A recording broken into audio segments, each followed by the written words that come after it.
Officially call ourselves to order.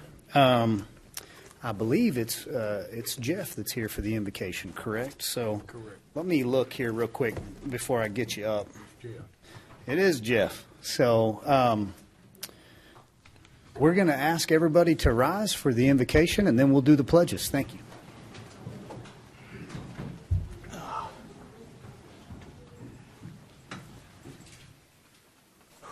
Thank you, Cole. Let us pray.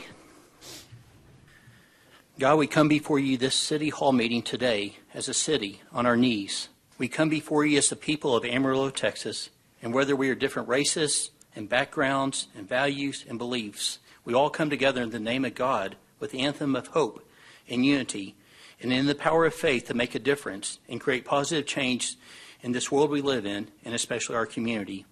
We do this all in the name of love. On our knees, we pray a prayer of gratitude and a guidance for our city leadership to be with Mayor Cole today, as he truly has the heart of a servant and his amazing team that surrounds him.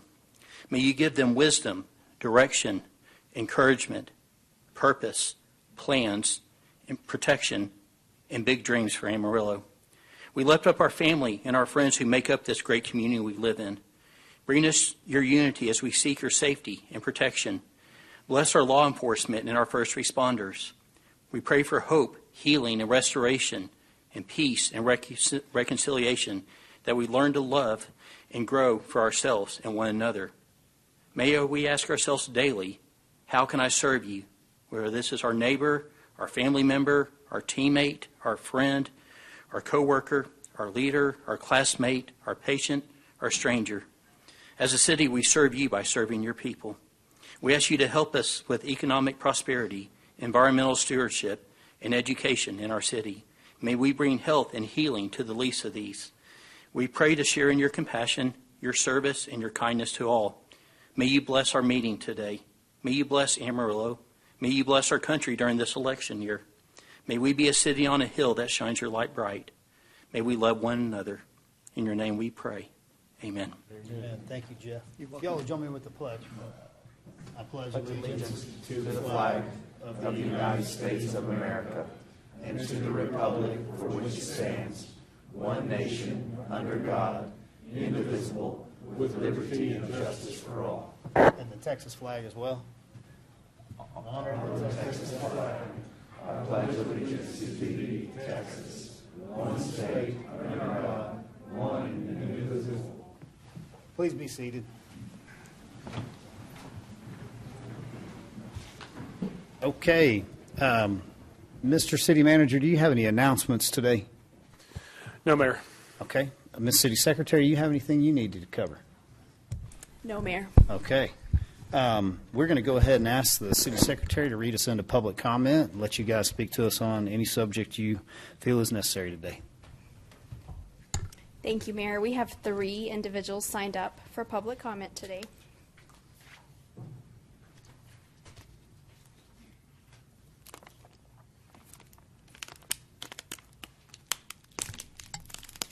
Thank you for participating in today's City Council meeting.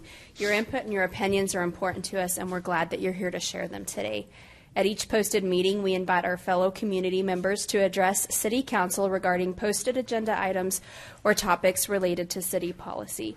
Every speaker today will have 3 minutes. At the end of 2.5 minutes, you'll hear a warning beep. That's just alerting you that you have 30 seconds left to wrap up your thoughts.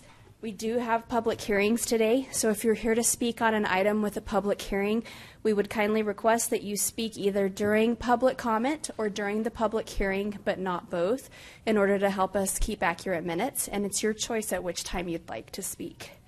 As a reminder, if you speak about something not on today's agenda, Texas Open Meetings Act limits how council can respond to you. They can respond with a statement of fact or policy. They can ask that your item be put on a future agenda, or they can refer you to staff. With that, we'll get started.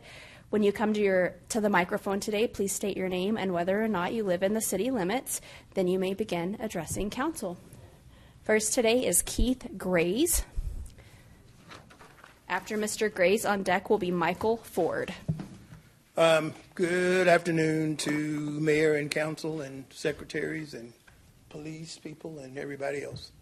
I'm Keith Graves, Grays, because I think a lot of people continue to try to make me be a Graves, so I want to correct my last name for the record. In case the police are looking for me, they'll get the right person.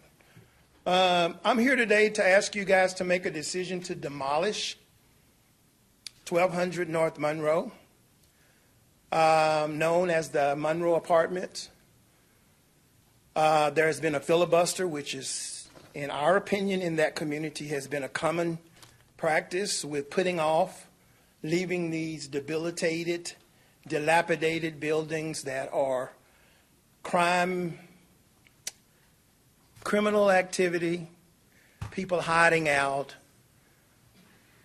The last of one, which we called on for 3 years, burned 3 times. Until the last time it burned to the ground. So we're asking you on 1200 North Monroe that they did not comply with what you put in. Thank you for leaving in the context with this, that it would be demolished if they didn't meet it. So we're asking you all to hold yourselves accountable to what you gave us as a community. That would be the result of them not being in compliance. The other thing is, thank you, Mr. Path. I'm glad you're in Amarillo. I hope that we can get a bus one day and at your cost.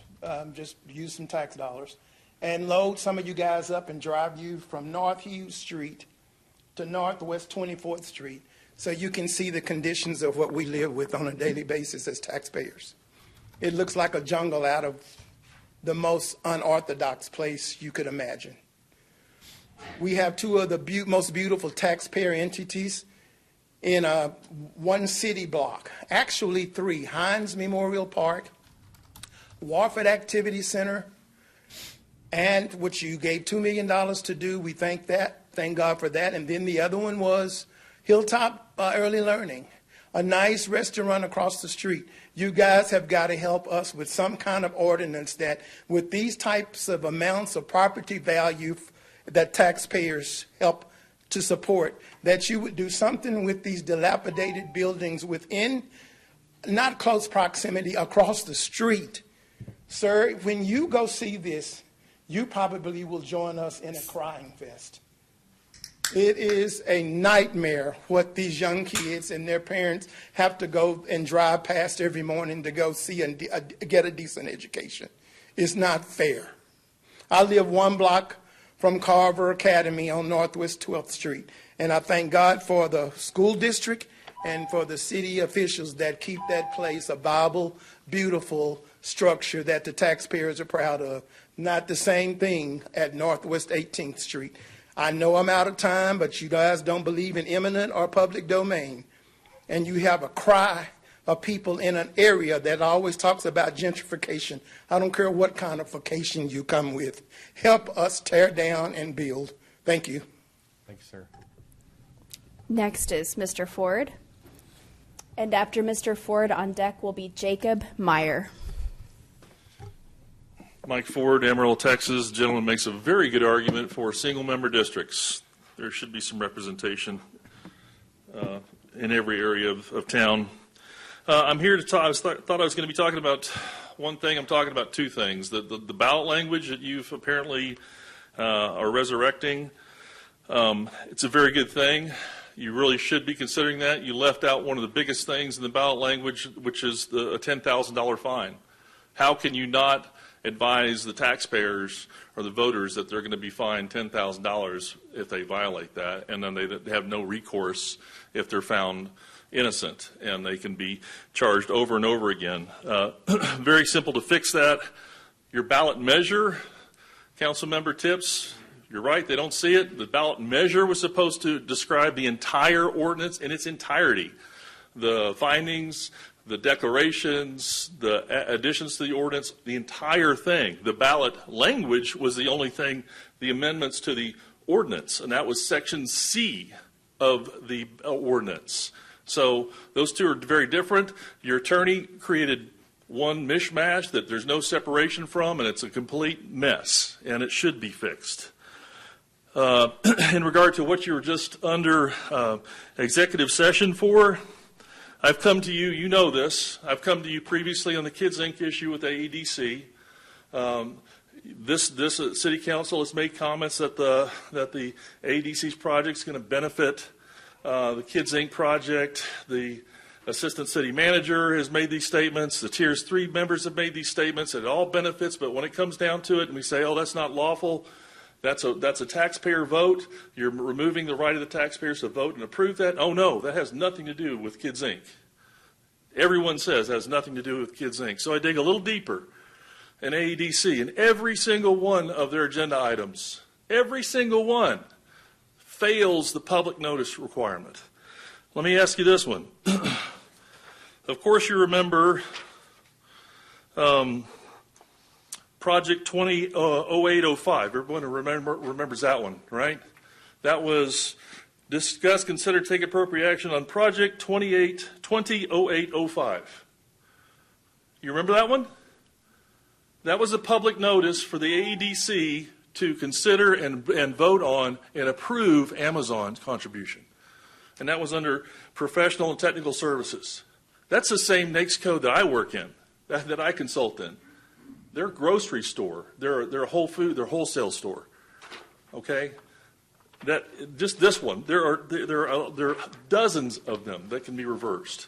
And now we have the gentleman in publicly reversing or signing over 3 years of membership to this range organization. You understand why they did 3 years. So you guys would not have any way to reconsider that or change that vote, that you wouldn't have a bite at that apple. They went for 3 years to bypass you because they plan on replacing you. And if you allow this to happen, then woe be unto you. Our next commenter is Jacob Meyer.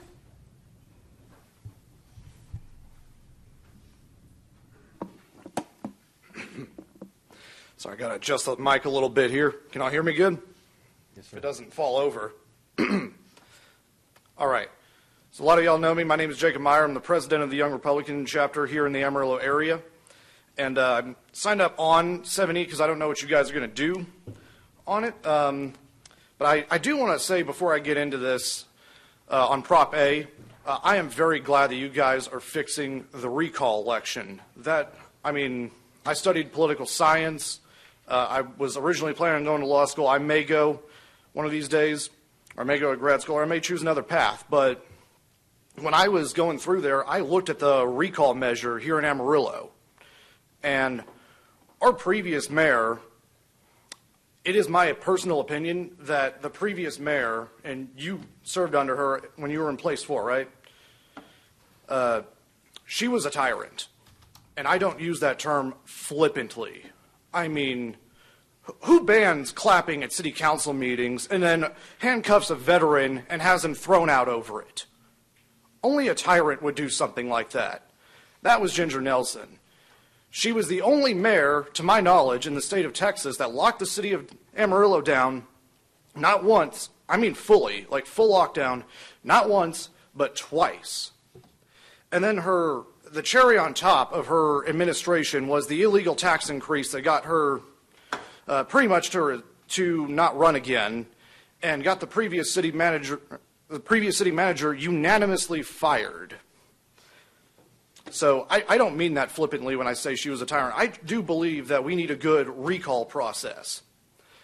And that just goes for any city, really. We need to be able to recall officials that have violated the rights of their citizens, especially their First Amendment rights and other rights as well. And now on to Prop A. You know, I wasn't opposed to having long ballot language. You know, I like the voters having more information on this, and having that at the ballot, that's a good place to have it. But they've come back and they're saying we need to shorten that for that and the recall, you know, Prop D. And so, but Michael Ford made a comment here that I really can't ignore that is a very key component of this ordinance. One of the things that we had to change here was from criminal prosecutions, and it's part of a bigger problem. We had to change that from criminal prosecutions to unlawful activities, or we changed it to unlawful, right? You know, a very similar but very accurate change would have been civil liabilities, just replacing criminal prosecutions with civil liabilities. That private right of action is the way that the ordinance is enforced. It is the only way that it is enforced. The ordinance is very clear. The government is not allowed to enforce the ordinance. That means that APD, RCSO, PCSO cannot fine individuals or throw people in jail over it. I want to thank you for your time today. God bless the city of Amarillo, and God bless West Texas. Thank you all. Thank you, sir. Thanks, sir. Mayor, that concludes everyone that signed up today. Real good. Do I have anyone else here that would like to offer public comment today? Miss Mildred, if you'd come forward, please.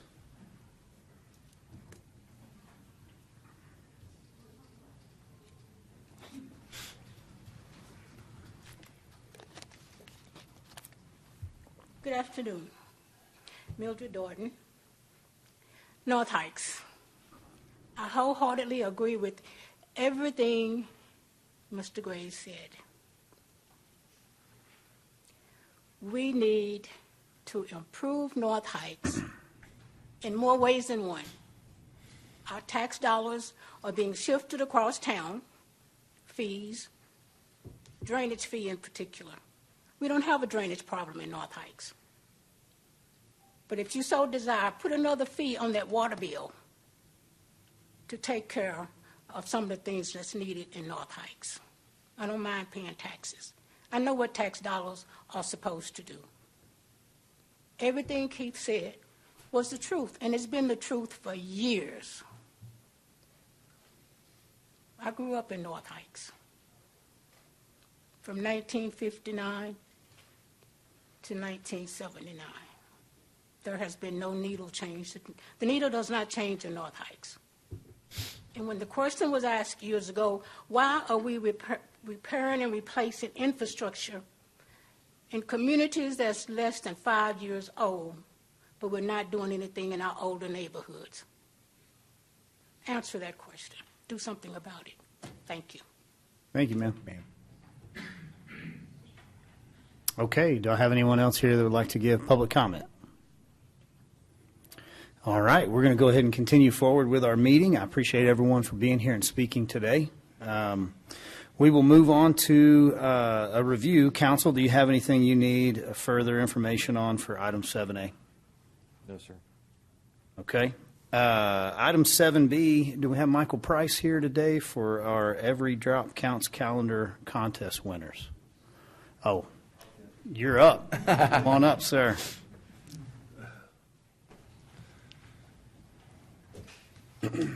Mr. Orr. Good afternoon, Mayor and Council. My name is Ben Orr. I'm the current president of the Every Drop Counts calendar committee. This marks our third year of the calendar contest after we revamped it in 2021. The goal of this contest is to spread awareness of water conservation throughout our community. Water conservation is a crucial aspect of the city's water plan, and we are always looking for new and exciting ways to promote using our water resources more efficiently. Getting the youth involved in this contest is one of the more exciting things our committee likes to promote. So I want to thank the students, parents, and teachers who participated in this year's event, and I also want to thank our generous sponsors. Our sponsors included, from all around the city, Paccasac, West Texas A&M University. West Texas A&M is really on board with getting students more involved in science-based careers, so they were more than happy to donate to our cause. Synergy, Discovery Center, Amarillo Sod Poodles, Wonderland, and of course lots of Every Drop Counts merchandise. This year's format was a little different. We chose 12 calendar winners and then a grand prize winner whose art will be presented on the front of the calendar this year. So as I announce the winners, parents, please have your children join me at the podium. Our January winner, Annabella Sanchez. Our February winner, Lydia Stoughton. Our March winner, Eleni Burkett. And Eleni, did I pronounce your name right? Because your mom corrected me twice today. April winner, Viriana Himmerich. May winner, Britt Finsterwald. June winner, Jasper Lewis. July winner, Emily Rosbrim. August winner, Snyder Crouch. September winner, Violet Hernandez. October winner, Jackie Lewis. November winner, Kinsley Cates. December winner, B. Crouch. And our grand prize cover winner, Emma Boron. Once the new calendars are finished printing, I'm going to post a link on the city website where anyone who wants a calendar can come pick one up. Usually it's down at Billing, but we're going to have some more locations as well that you can pick those up. After we take some photos, I ask that parents and students meet me in the hallway, and I'm going to hand out some prizes for the kiddos. And so let's give a final congratulations to our winners, as well as a round of applause for submitting our work.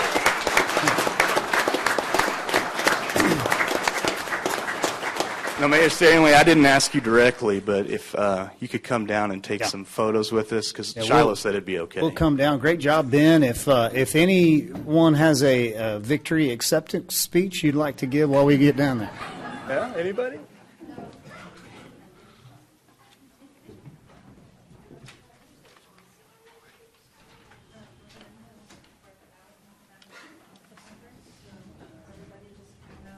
Flow through here a little bit.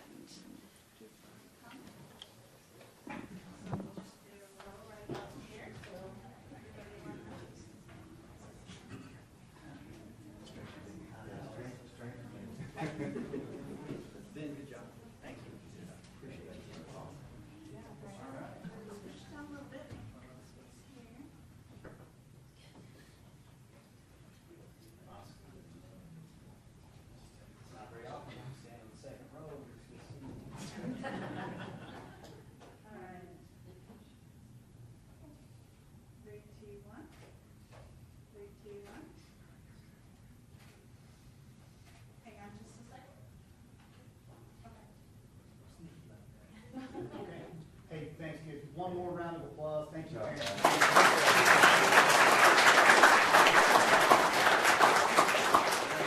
Everybody high five Les on your way out. That's right. Congratulations.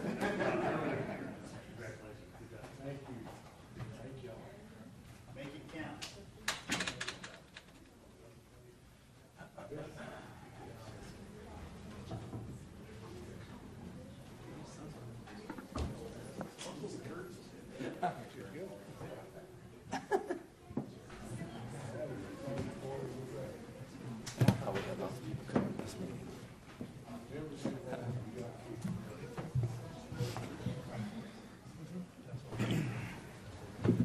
All right, great job, guys. Thank you, Ben, and to the families that were here.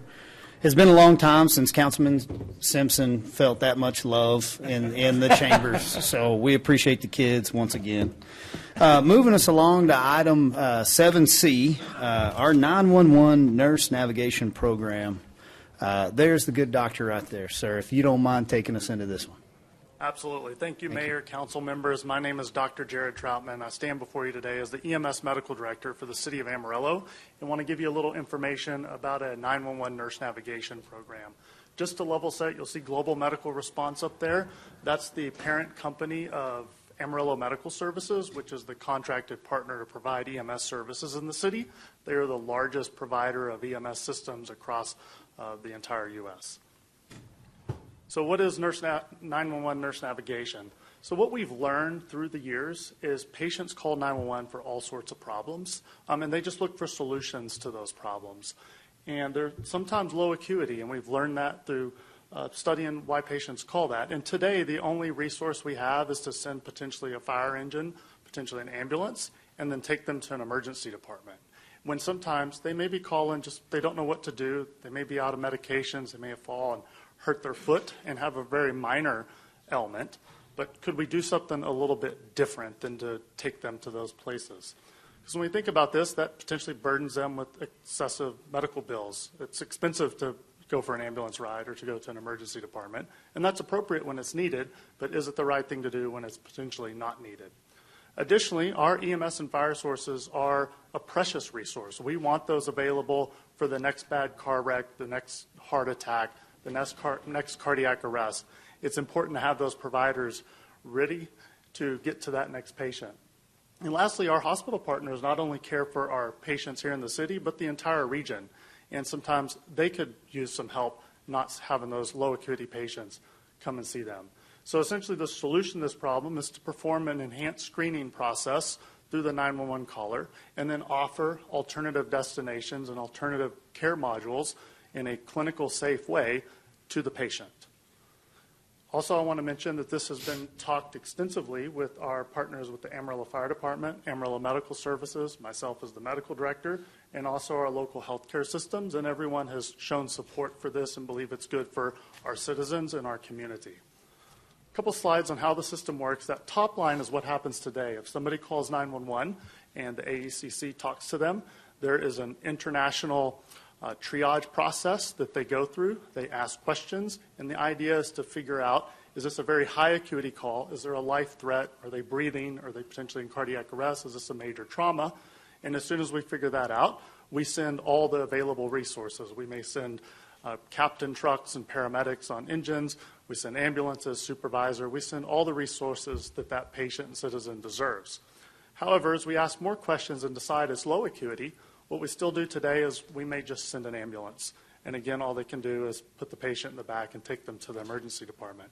So the only thing that changes is now those low acuity patients would be transferred to a nurse. And now the nurse spends a little more time. That other process is a 30 seconds to 2-minute process. The nurse will spend 8 to 10 minutes having a deeper conversation through protocol to tease out and assure that this is a very low acuity call. And then once we confirm that, we also ask about the payer situation.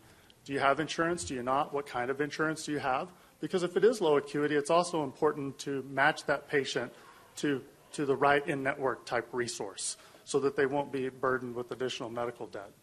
So various resources are available right here in our community. We have a number of urgent cares that you're aware of that can take walk-ins during the day and some even 24 hours. We can utilize telehealth and actually potentially connect the patient to a doctor, NP, or PA right there in the home. Sometimes just nurse advice, and sometimes the patient may still need to go to an emergency department and utilize an ambulance. The other thing, as we learned, is sometimes patients call because they actually just need transportation. So the service also provides rideshare to move the patient from point A to point B and can also bring them back and do a pharmacy stop if needed, because sometimes we see the doctor, we need to stop and get antibiotics or something. So it's a full end-to-end solution. And I also want to mention the navigation piece. There's no charge or cost to the patient or to the city. This is an internal thing that GMR would provide. I just want to show this to show that this isn't some new program that we're trying to start here anew. This is something new to Amarillo. But this is the largest scaled 911 nurse navigation program, almost 30 sites. You can see coast to coast, almost 200,000 patients through that program over the course of about 5 years or so. So I will stop there and see if there's any particular questions. I've got more slides and obviously could talk at this at length, but I want to see if there's any particular questions. Councilman Kraft, do you want to take this one? No, I don't have any questions at all. Any questions, Councilman? No, sir. I would just say this was something that I was made aware of, and I think it's important in utilizing the resources that we need, and so some of the specifics of the instances of the 911 call, where you weren't in any kind of an emergent situation. So it wasn't the issue of, we don't really know, you could be having something, but we're going to go ahead and throw you over here to this nurse. It was something that was very, very obvious that the relevance of that particular call or that need shouldn't warrant a fire truck. And then we're taking our resources out of service, more or less, while we're doing that. So I don't know if council needs anything further on it. I appreciate the update. Council, is there anything else you have for the good doctor here today? Okay, we appreciate you being here, sir. Absolutely, thank you. Thank you for the presentation. I would ask maybe Mr. Path, are we expected to do anything on this in a future council meeting? Is there an action item? Correct, yes. To my knowledge, we'll have to amend the permit, I think, for AMS. Yes, we'll bring an item back to the council at a future date. Okay, real good. I'm going to go ahead and take item 7E out of order, Ms. City Secretary, if you're ready, and then we'll come back for 7D after we're done. So this is our ballot language, Prop A, presentation on the length of this guy. And so when Miss City Secretary gets out here, she can tell us what we're up against and what the limitations are. Mayor and Council, thank you. Let me pull this down a little bit. So last week, our election administrators for both Potter and Randall counties reached out to us with some concerns they had on the length of ballot language for Proposition A, which is the sanctuary city for the unborn ballot item, and for Proposition D, which is the recall measure on your charter amendment election ordinance. Those in their current state with the length there's some concerns because they cannot fit them into the traditional 2 or 3 column ballot. And so they've shared some of their concerns with us, and we've talked through those, and I want to share those with you today so you kind of know where we're sitting at here. This is not something we've experienced before, because I don't think to their knowledge, in the time they've been doing this and the time we've been doing this, we've never had language this long. So as currently approved, the extremely long text of both of these propositions will not fit on a traditional 2 or 3 column paper ballot. The current system is not made to let something wrap from one column to the next or one page to the next. And so in order to make it fit in one column, you'd have to take it down to a 4-point font, which they sent us a sample to look at, and it's not legible. I mean, anybody that can read that has far beyond 20/20 vision. So an alternative we discussed was moving it from 2 or 3 columns down to 1 column. That's very inconsistent with what the counties typically do on that 2 or 3 column ballot. And in doing that, it would cause the size of the paper ballot specifically to go up. It would be anywhere from 6 to 7 pages before they even get candidate names on their races. And so one thing that they said in their experience is the longer the ballot, they don't get all the pages back. So many times in their experience, voters may return the first page or the last page, and they wouldn't get full pages back. There would also be an increased cost in printing and postage for those ballots, and on the flip side, they had concerns that when voters mail the ballot back, if it takes extra postage, it might be returned to sender and it might not get back to them in time to be counted. So on in-person, voters will have to scroll down on the screen more than once to see the entire proposition language. They're concerned if someone's doing that, they may not want to read it. They may just hit the skip button and then later come back and realize, wait, I didn't actually get to vote on that. So that is another thing that our election administrators had shared with us. In their experience, they also said the longer the ballot language, the longer the wait lines, the longer it takes people to use the machines, and that can add stress to what's already a stressful situation for your poll workers and voters on an election day. So to remedy these concerns, we're here with you today to talk about some revised ballot language that condenses down what you have. One thing that I want to share on this, and I'm going to defer to Brian to correct me if I say this wrong, but we see constitutional amendments on the ballots all the time for the state, and sometimes those things may be 2 to 3 pages long, but they condense them down into a few sentences. And what they do when they do that is each of the counties puts the full text on their website, and they also have that full text available at every polling location. And so if we condense our language today, what we would look at doing is something very similar to where the counties would post the full ordinance and the full measure on their websites for us. We would have copies printed to put out at each polling location so that people can see those when they come in. And then we would, of course, have that on our website as well so that people can see the full ordinance, the full information, the full measure on the Proposition D for recall, and have a little more information that way. So with that, based on our conversations with the election administrators, for operational reasons, we are asking council to reduce your ballot language down on these 2 propositions. For Proposition A, this is what was originally approved, and this is what is proposed. And I would let Brian hit on this a little bit, but this was made and reduced down from that original one. I know it's very hard to read on this. We can fit this on 1 column of a ballot at an 8-point font. And so we have confirmed with our election administrators that is doable. We've vetted that, and they're comfortable with that. Everything else on the ballot would be in a 10-point font, but this particular proposition would be just a little bit smaller. And so this one we felt was a good option to bring to council to hopefully still convey everything in that ordinance that you want to convey with taking a few things out. And I would lean over to Brian at this time to say anything I should share on that particular one. No, I think you're right on. I need to answer any questions, so I can do that. Was it a word count issue, I guess? So I mean, could you? it is, but it's not. We can't go with just a character count. And we did ask both of our election administrators this, and one of them actually took the extra step to reach out to their vendor too to say, what is a character count? What is the word count? But it depends on the words and where they wrap. And so they couldn't give us a, hey, you have this many characters to work with. Because, for example, if you have a line with 5 short words, it's 1 line. If you have 5 very long words, it might be 3 lines. And so what they have to do is really take our ballot language and place it in there and almost kind of play around with it and test it to see what font they can make fit within that space.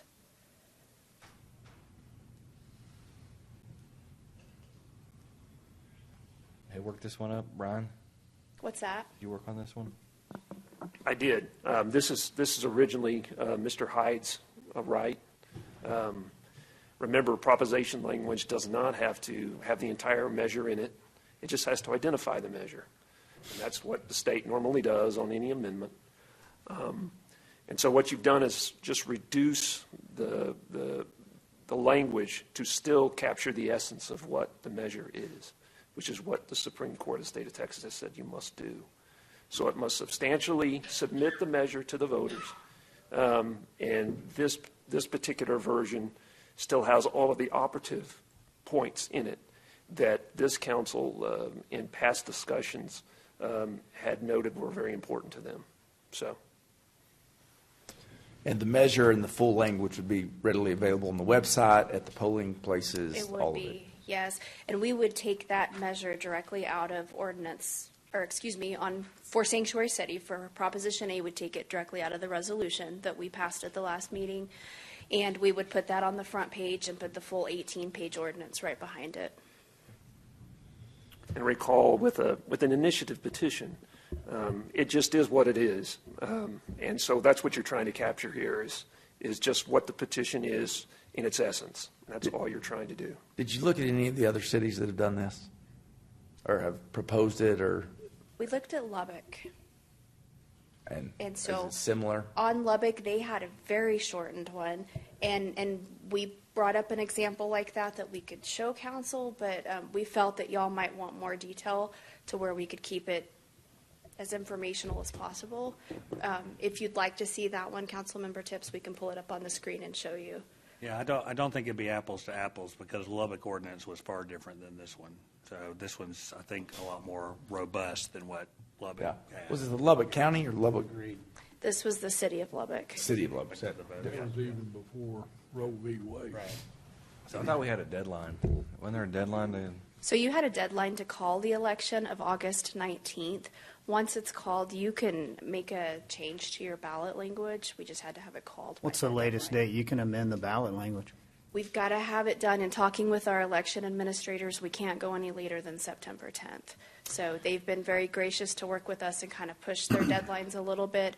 But if we approve something by September 10th, then that gives them 11 days to get ballots approved, get ballots mailed out, and sent to ballot by mail voters. Brian, this came from Hyde. Is that what you said? This was one of the original Draft that I've just condensed down so that so the council would have an option. Okay. Thank you. So we can't get a character count. Can we get a line count? Can you flip back to the other one? I'm about to say, can you just pull the count off of that and send it over? So this is. You want the original? Yeah. So that's the original. Mm-hmm. And then, so give me a second.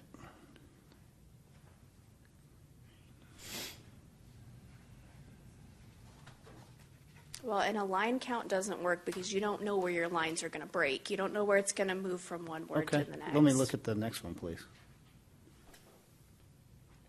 Font's bigger. So the font's The font bigger on is this one bigger than- on this right. one. Yeah, and I appreciate that larger font as I get later into my 40s. no readers. So that's 21 lines. The other one's 26 lines. So we can't get a square inch, no limitation. I mean, it's a computer program, so it deals in zeros and ones, but I, for whatever reason, cannot get some sort of limitation criteria. Correct. We cannot get that. And again, one of those election administrators reached out to the county to ask them as well. It's a matter of how small you'd go on that font to make it fit within the box. To help us and the citizens understand, what does the wrap to the column mean? Like, illustrate how this is going to look at the polling place. So at the polling place, and anyone that's seen a ballot by mail or a sample ballot online, it's a legal size sheet of paper, and there's 3 columns on it. There may be either 2 or 3. Typically, our counties historically have always used a 3-column ballot. And so each column is one box, and you have to fit one proposition within that one column or box, because it will not, if it needs to go longer, go to the next column, or it won't go to the next page. Now, we did chat with the counties about this, and there is a software upgrade for their systems that they can do that would change that, and so that once they go through that upgrade would not be an issue. But due to the timing right now of being so close to the election, number one, it was going to be a pretty sizable amount for both counties to have to do that, and they would be making changes to these machines within about a week or 2 of using them for the election. And so in talking with our election administrators, they were not comfortable with trying to go through with an upgrade right before the election like that.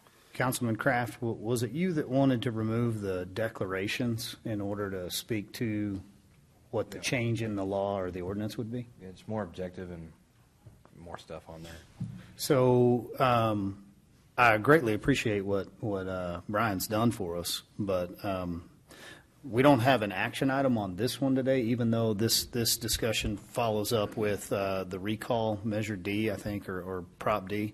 Correct. And we do need to take action on that one. That one is a little less controversial than this one. Correct. So does council want to look at what it would look like before we take action on this in 2 weeks, what it would look like if you just removed the declaration statements? You left, the statement at the beginning, and then you tailored it more to like what Councilmember Kraft was going after last meeting. I mean, until the 10th, it's just a resolution. Well, I don't know. I think the more that it says, and I don't know pro, against, whatever, if it's more what the measure or what the ordinance says, maybe better. I mean, because again, I think people have issues with that, declaring the city. Well, then they'll vote for or against that. Mm-hmm. So if we take it out, I mean, I don't know. I mean, this was drawn up by our outside counsel. Yeah. I mean, well, not this particular one. This was amended. Well, it was just cleaned up. This version was condensed down from just language that down. George Hyde provided. No verbiage change, just condensed down. Is that correct? Correct. Yeah, that no is verbiage correct. change. Just took out several of the declarations that were not part of the operative portions of it. So you did take out a few of the declarations that you didn't feel were pertinent to the outcome of pass or fail of this. The measure, this still captures the essence of what the measure is, because the measure's not changing. The measure's the same as you've already approved. Okay. I would say if we could have a few samples to look at before next meeting, then we could update it. Okay. So I think that's probably due diligence, unfortunately, on this guy. So I would ask staff to show what this looks like if you remove the declaratory statements and leave all other language as written, and then keep this one. This one may be our first shot at it, but maybe our best. I don't know. And then what if we do nothing? If we do nothing, there would be inconsistency possibly in the ballots between the counties, and we could have, I know one of the election administrators is willing to come next time. They'll both be here, but one is willing to talk about her concerns, and with 18 years of experience in her role, she can talk to Inconsistencies the are not good. impacts. that she Inconsistencies sees. meaning it won't wrap, or it goes ahead and wraps to the other It column? might look different for a Potter County voter than it does for a And Randall then County it's voter. regardless of the outcome. So Okay. So do you know if, is it up to the county to determine what voting machines do they use, or does all the state use the same voting machines? it's up to the county. Now, there's very limited vendors because the state has passed some laws that you have to use specific vendors. And so there are really only 2 or 3 that I'm aware of, Councilmember Simpson. Both of our counties use the same one. They use Hart voting machines. Yeah. I'm just trying to figure out why a difference between how they look would make a difference. I guess you have different voting machines that could have different looks on them. You do, and you'll have different links to your ballots and things, and so they may look a little different there. So at one point in time, we were talking about possibly looking at the update, but I know in speaking with both counties, we decided that we would present this to council as a better option, since neither of them were comfortable with moving forward with an update that close to an election. Further questions, council? No. Okay. Thank you for the discussion, and we'll look for that additional information prior to September 10th. Okay, do you want to cover Proposition D I think real so. quick, or- No, I think if you'll cover it now, then that way we can take it up for an action item. So this one, and we do have on your non-consent agenda today, since it was done by ordinance, we have to approve an ordinance to amend it.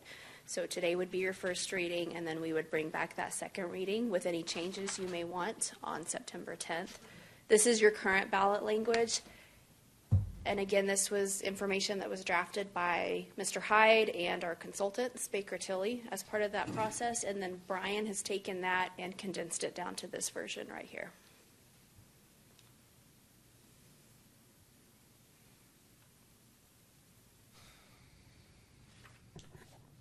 I've got in this language, at least 30% of the registered voters within the city with at least 1/5 of the same certifying that each signor voted for the officer in the last election. I thought that was the part that we were taking out. We did, we should have. Yeah, just keep reading. What it's doing is telling the voter, we're changing this, what you have, to this.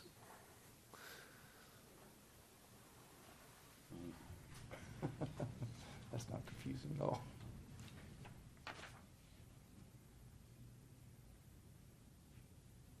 And that's required to be in there? It's super confusing.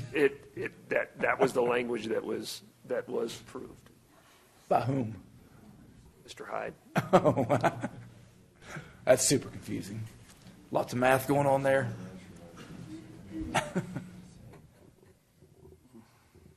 What you're trying to do is inform the voter of the measure.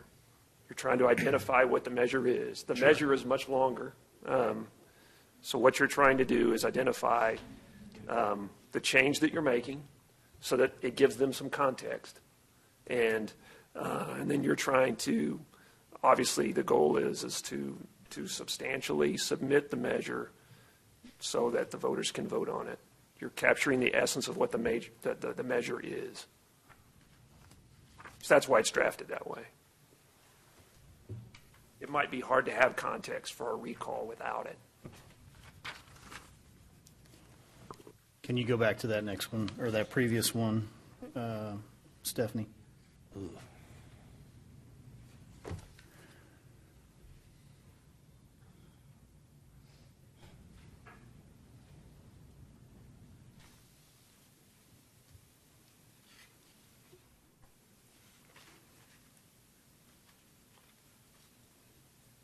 Any further questions, council?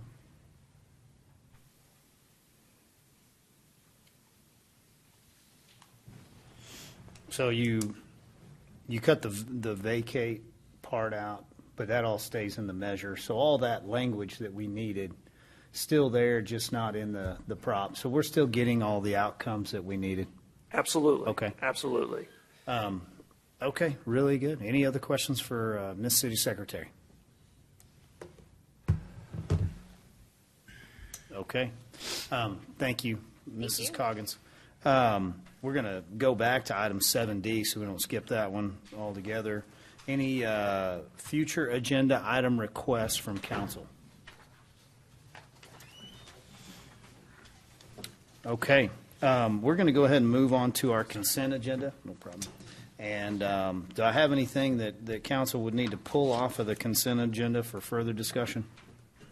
Mayor, I'll pull item 8L. So item 8L we're going to pull to discuss. Do we have anything else?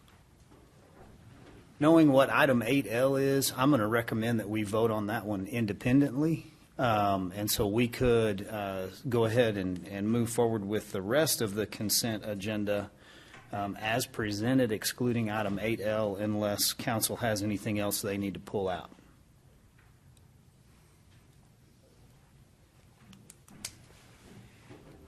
Well, I would ask for a motion then. I move to approve the consent agenda excluding 8L as presented.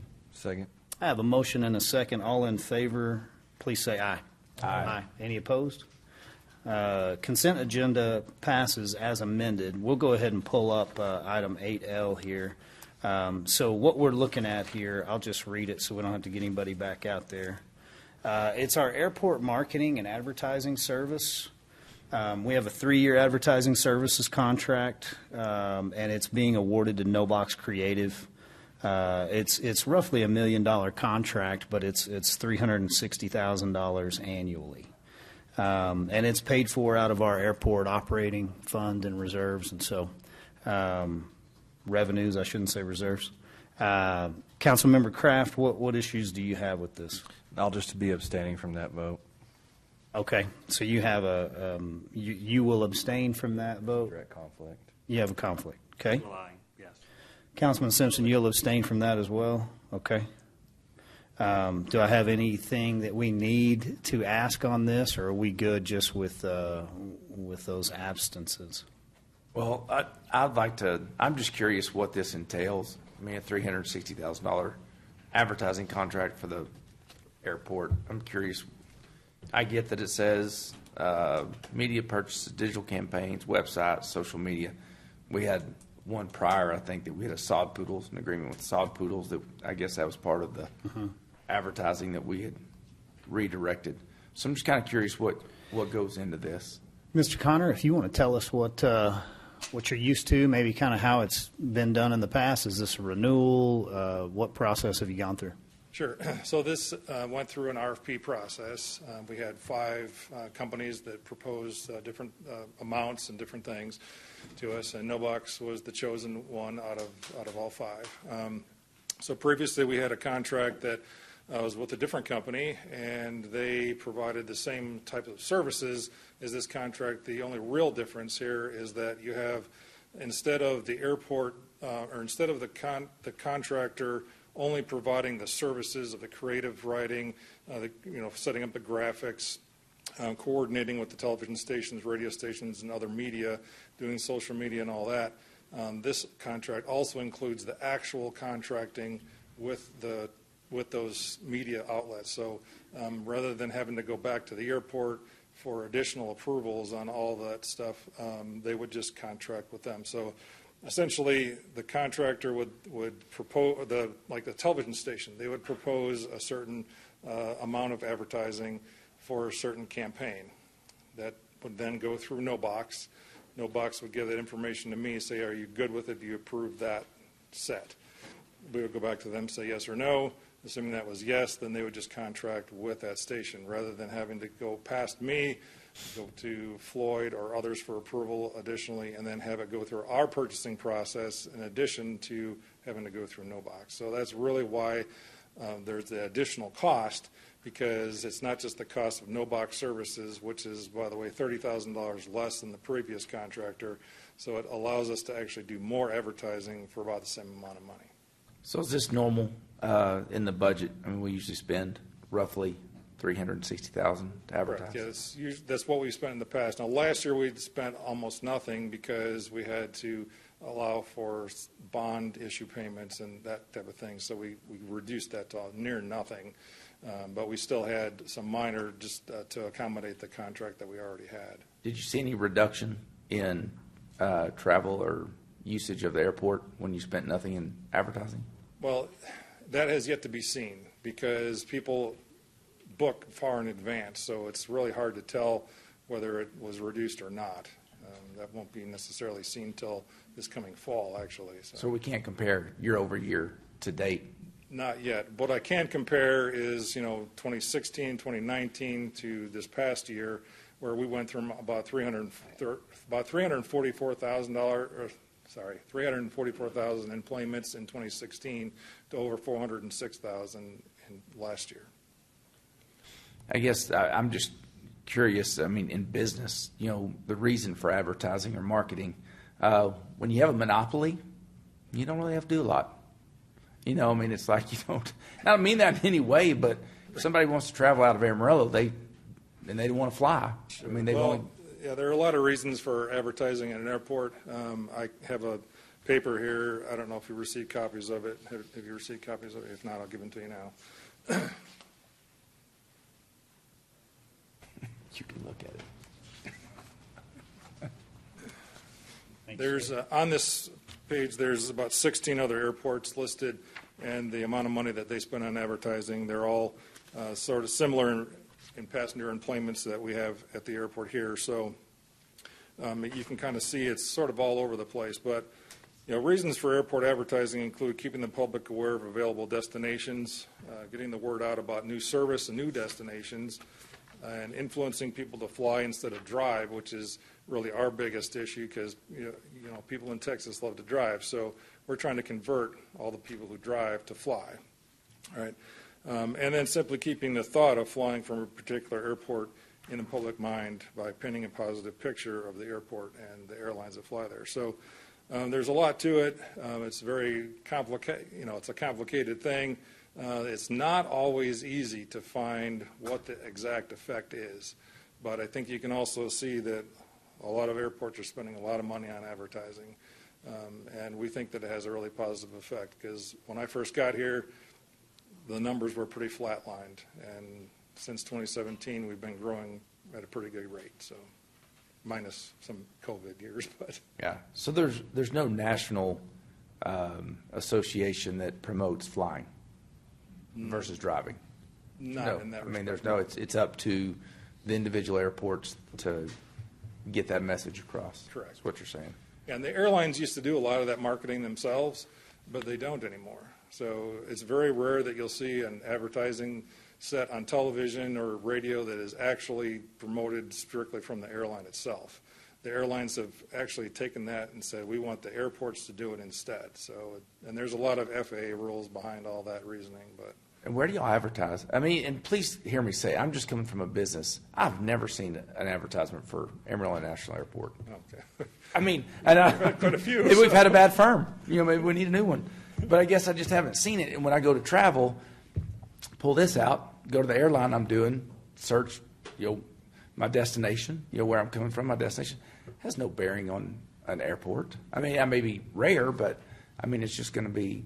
Sure. We've actually done some studies. We have a kiosk. I don't know if you've ever seen it in the terminal, but there's a kiosk. And from that, we actually have pulled some data that says approximately 15% of the people that travel have traveled with us because of seeing advertising. So it's quite a deal, yeah.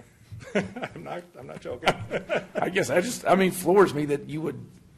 I'm choosing to go to the Amarillo Airport because that's where I need to go to fly. Well, we've done, primarily 4, 7, 10. We've advertised all those TV stations and some radio in the past, and we do a good social media campaign, and we've also done radio and some print media in the past. And the specific campaigns, it depends on what you got going that year. So. And the main message is don't drive, fly. Exactly.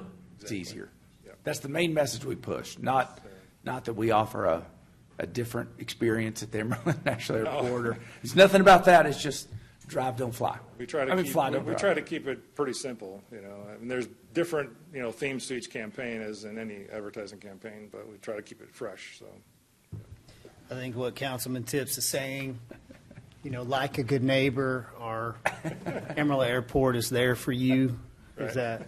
kind of get to the point there. Well, let me just give you a real quick example. So when I first got here back in 2017, I was here for a little while without my wife, and so I was able to go out to restaurants and bars and things and ask people straight on in their face, what do you know about the airport? I got all kinds of answers from it's the greatest thing from sliced bread to you have an airport or it's still open. I mean, literally. And a lot of them were agricultural people, but agricultural people are the biggest drivers. They will drive from here to Houston at a, just like that. And we want them to fly instead. So those are really the people that we're trying to hit. Yeah. Well, I will commend you. Our airport is amazing. I mean, for our especially for city, the size.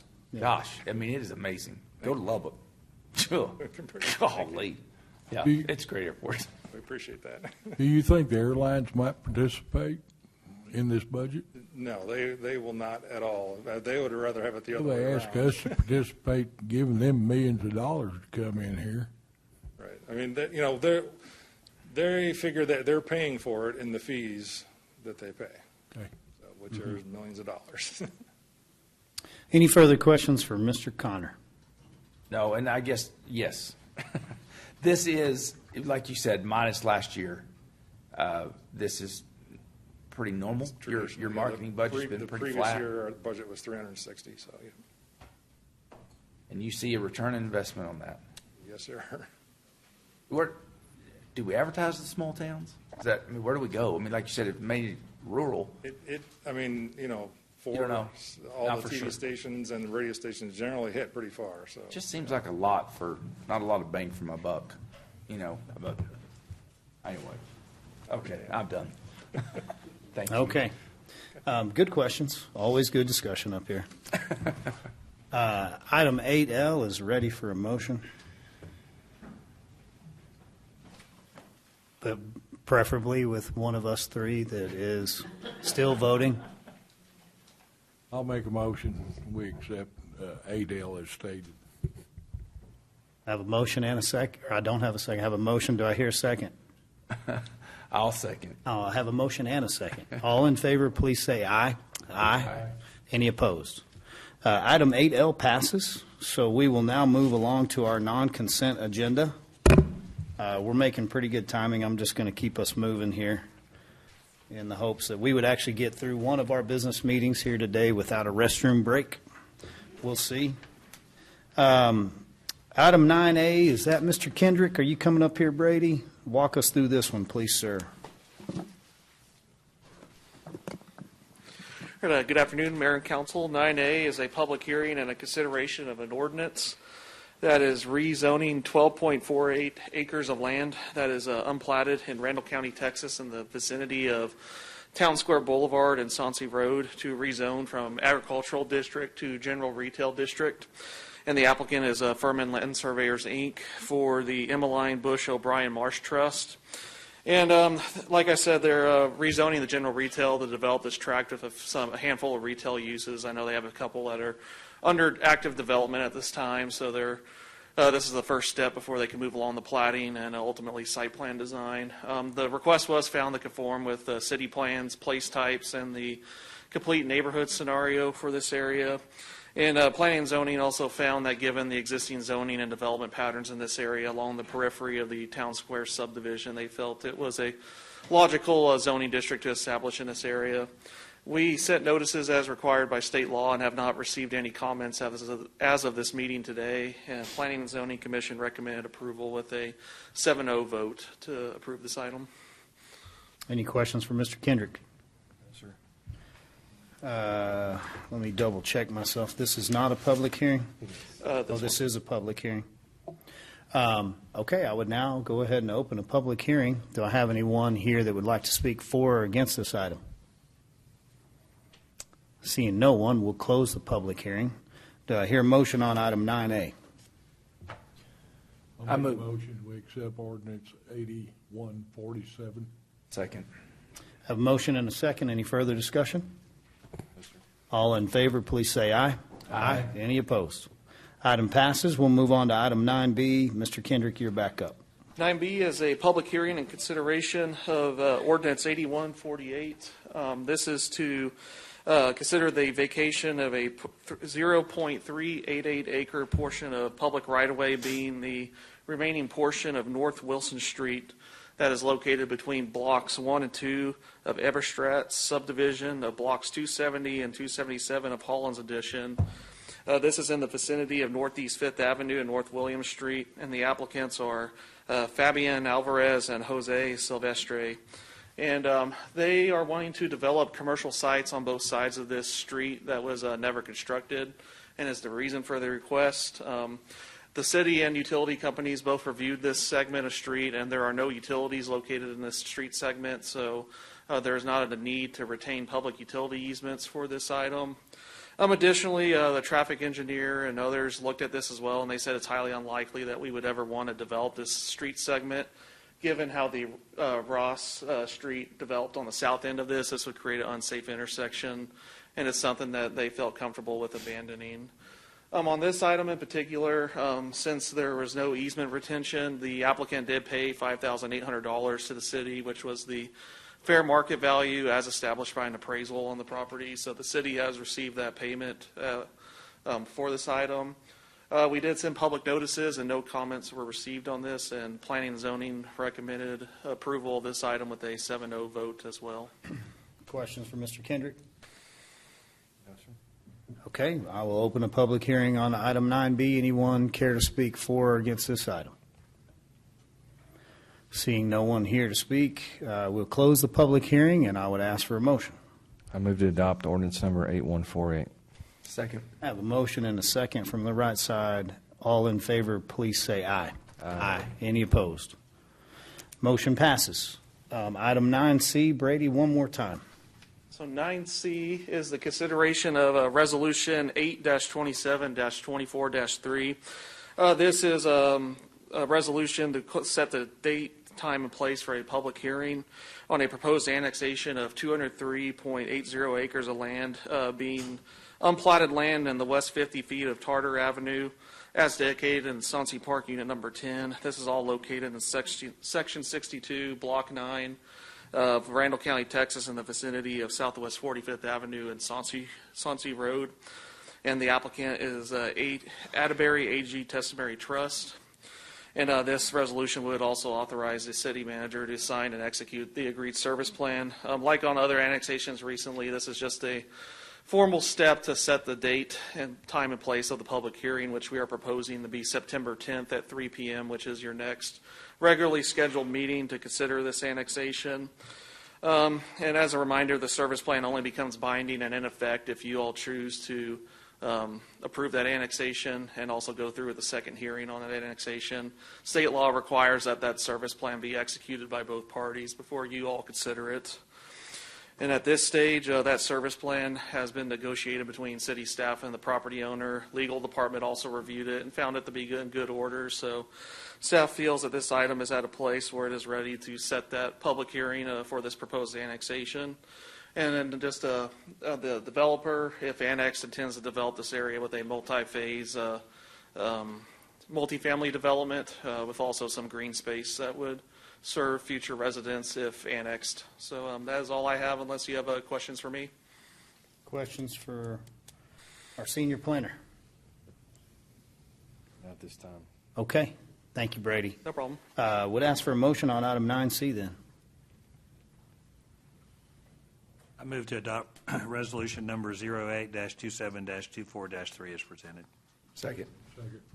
Okay, I have a motion from place 4, a second from place 2. Any further discussion on annexing this property? All in favor, please say aye. Aye. Any opposed? That item passes. Mrs. Coggins, I don't think you have to get back up on this one on item 9D since you've already walked us through that one. I would say, do we have any questions on item 9D for that recall language? Does anybody need any additional review, or does council have any need to change any of that language as changed? What's everybody's thoughts on this?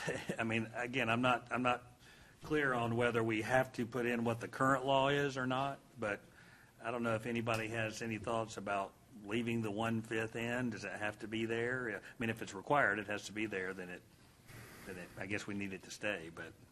So I've got voter fatigue, and we haven't even voted yet. And even We talk started. about these ballots. I appreciate the fact that we took some of the housekeeping items that are old in the charter and changes at the state level that we needed to get done. They're still on the measure, but they're not as lengthy on the prop. So I think we didn't lose anything. We would be going back and revisiting a conversation we had 2 weeks ago. It really doesn't say anything different than it said before.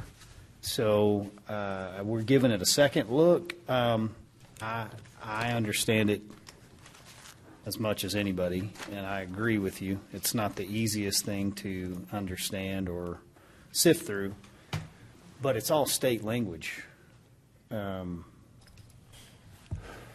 Brian, you're saying that this is standard.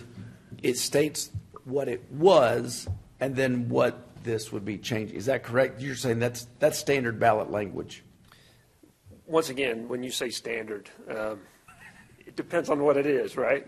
But what I'm, you're always going to get a depender from the lawyer. But what I'm saying to you is your task as the legislative body is to craft a proposition that submits the measure to the voters. And so if you've got all of the chief characteristics of it in there, then you have done what you need to do pursuant to state law. So your measure talks about amending a portion of Section 24 related to recall from a certain percentage plus another fraction of voters related to who they voted for in the last election to just 30% of whoever voted last time. Right. So the voter, what you're trying to do is convey the change that you're making. You're changing a couple of pieces there that is significant. And so, whether you would need it or not, it would be a situation in which if you're going to convey the essence of what it is, do they understand the context? Right. So. I understand. Councilman Simpson, was that any clearer or still the same? I don't know. I'll go.